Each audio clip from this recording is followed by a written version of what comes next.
Yo les amis, je viens tout juste d'arriver chez Birds Bay, un des centres de revalidation des espèces à l'état sauvage, mieux connu sous le nom vachement plus court de Créaves. Leur mission est d'accueillir, de soigner et de relâcher ces espèces une fois qu'elles sont guéries dans leur milieu naturel. On part maintenant à leur rencontre pour qu'ils nous racontent leur histoire, leur quotidien et leurs besoins pour pouvoir sauver ces animaux tellement importants à l'environnement et surtout à notre survie.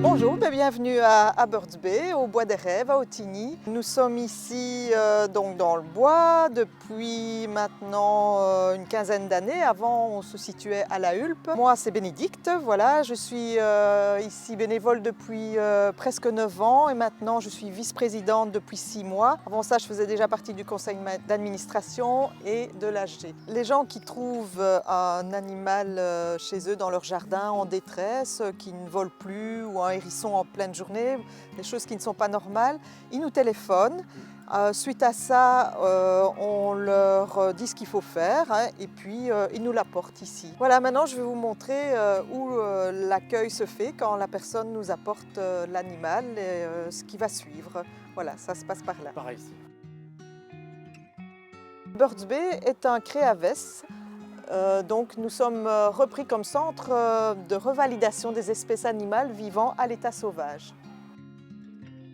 Donc comment se passe l'accueil d'un animal à Birds Bay? Eh bien c'est très simple, les gens nous l'apportent et ensuite nous prenons l'animal et nous l'emmenons directement à l'infirmerie afin qu'il soit diagnostiqué. Mais il est très important aussi que nous notions les références de l'animal ainsi que les coordonnées des gens qui viennent nous déposer l'animal parce que nous avons des subventions et nous devons absolument respecter certains critères. Il y a aussi d'un point de vue sécurité, c'est que nous allons simplement avoir les coordonnées des gens au cas où l'animal présenterait une pathologie plutôt dangereuse et on pourra du coup prendre les devants avant d'éviter la catastrophe.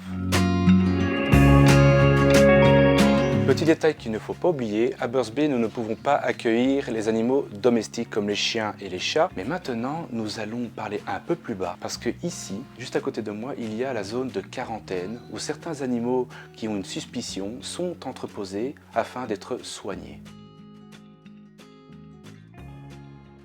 Bonjour, alors moi je m'appelle Héloïse, je suis bénévole ici depuis 8 ans. Et ici je vais vous montrer en fait comment on va faire l'examination d'un animal qui arrive chez nous. Alors voilà, je vais ouvrir, on va voir. Donc ici on a une tourterelle turque.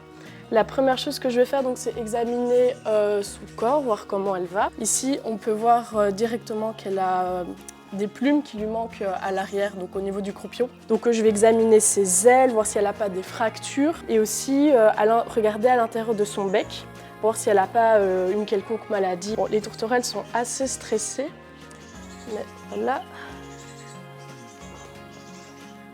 Ok, donc ensuite on va la peser.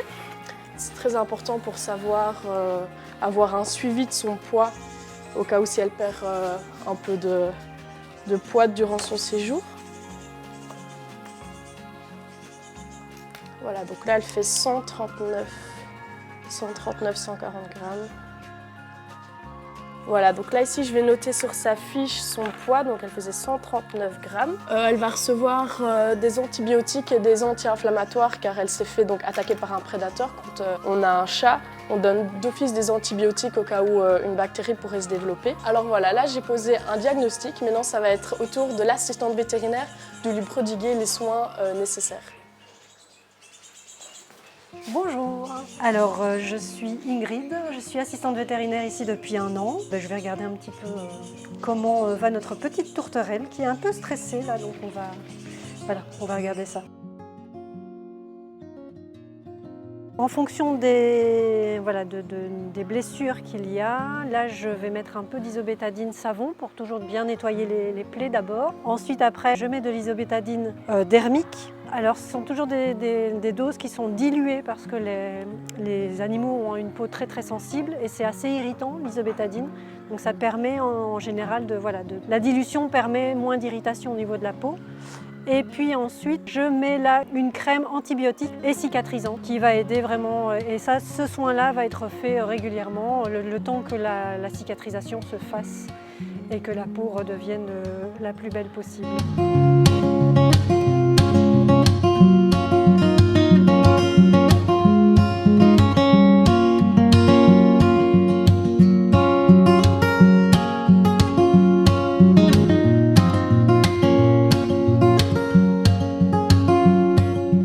Après ici, on a les couveuses.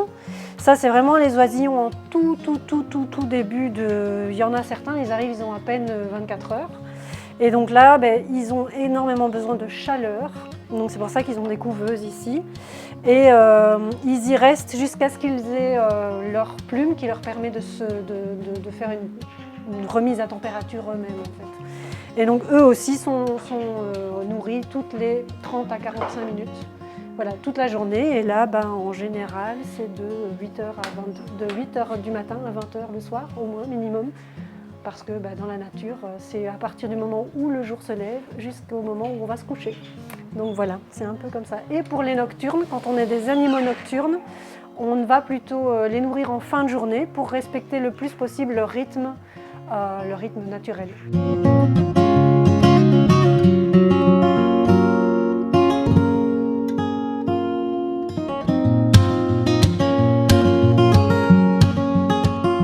Alors ce hérisson, il a été probablement pris soit par une tondeuse ou une débroussailleuse. Donc vous voyez, il y a un petit peu des plaies un peu partout.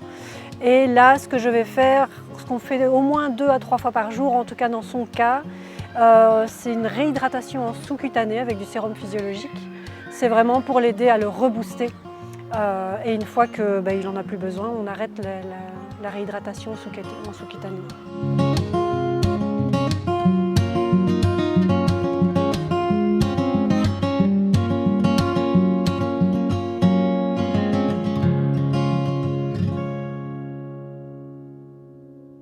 Alors ici, on a l'enclos des hérissons. C'est la dernière étape avant qu'ils soient relâchés. Ils passent quelques jours à l'extérieur, histoire de se remettre dans le rythme jour-nuit. Parce que quand ils ont passé du temps, parfois plusieurs mois dans l'infirmerie, ils sont un peu déphasés parce qu'on les dérange, entre guillemets, pendant la journée, puisqu'on doit faire leurs soins pendant la journée.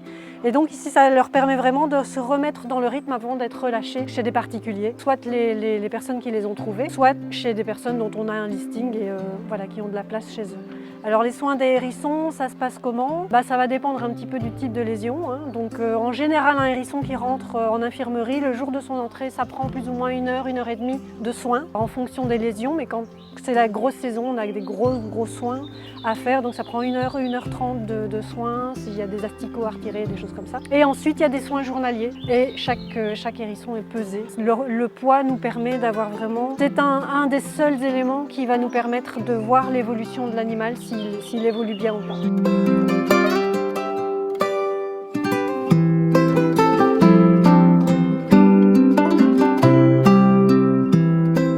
Maintenant, je vais te montrer la volière. C'est par là que se trouve nos plus grandes structures. Nous avons ici une volière de 6 mètres sur 4 qui permet d'accueillir les plus grands rapaces comme les buses ou même des faucons qui doivent être préparés à la remise en liberté. C'est en quelque sorte ce qu'on appelle un soft release. Donc en gros, on les prépare à la nature, de retourner dans la nature, à ce qu'ils se nourrissent correctement aussi. Okay. C'est très important. Ouais. Et alors quand même contrôler leur poids parce qu'il y a des animaux qui restent des fois plus longtemps parce qu'ils ont une plus grosse pathologie possible qui prennent des fois beaucoup plus de temps qu'un animal qui a eu moins de problèmes. Ici, on arrive dans une autre partie de la volière. C'est vraiment une volière qui est divisée en plusieurs parties. Il y a une plus grande partie là-bas au fond, qui est la 7e volière, et ensuite il y a 6 autres plus petites. Là-dedans, on va y avoir des faucons, des merles, des pigeons aussi. C'est vraiment des oiseaux un peu plus petits, tout simplement parce que les enclos sont plus petits. Et alors, comme tu peux le voir, il y a des trappes qui se trouvent juste ici en haut. On les ouvre, et quand les oiseaux sont prêts, eh bien, ils partent. Ah, voilà, tout simplement, c'est très simple. C'est quand ils le sentent, en fait. Maintenant, je vais te montrer l'intérieur de l'autre volière. Ah, allons-y. Je te laisse une petite surprise.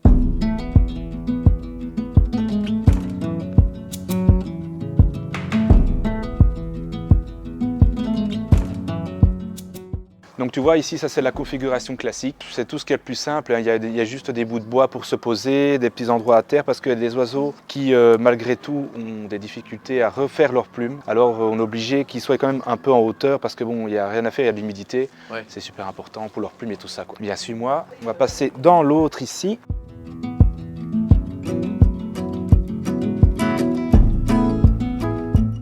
Ici, tu vois, donc nous avons 2 chouettes effraies qui sont arrivées il y a un peu plus de 4 ans. En fait, elles sont tout simplement domestiques. Donc résultat, elles ne peuvent pas être relâchées dans la nature et c'est pour ça qu'elles sont ici et que nous essayons de trouver un endroit afin qu'elles puissent faire leur vie parce que bon, ce n'est pas une vie dans un centre hein, et puis bon, c'est toujours mieux qu'on puisse les placer comme ça on peut libérer l'enclos. Ici derrière moi, donc il y a le mâle qui guette, hein, il est très aux aguets. Généralement, il n'est pas dangereux du tout. Il y a toujours possibilité d'avoir une interaction avec eux. Petite anecdote, si vous avez pu le remarquer, c'est qu'il n'y a pas un seul bruit de battement d'aile. Non, c'est vrai. C'est le rapace vrai. le plus silencieux du monde. On doit aussi faire attention au niveau des œufs parce que, évidemment, en tant que créavès, on ne peut pas avoir un élevage ici. Voilà, donc c'est délicat et surtout que ça va être un jeune qui va venir ici et qui ne pourra pas être relâché parce que c'est un animal qui n'aura pas appris à chasser. Donc c'est très important à ce niveau-là. Donc ici, nous avons aussi 2 faucons pèlerins et la particularité de l'une d'entre elles, c'est que c'est la plus âgée de Belgique. À quel âge? Elle a 19 ans. Ah ouais, pas mal. Elle a 19 ans et elle a mis au la moins... moyenne d'âge?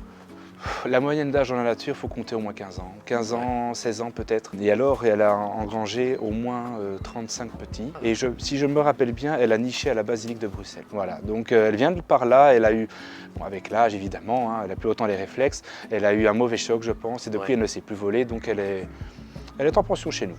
Voilà.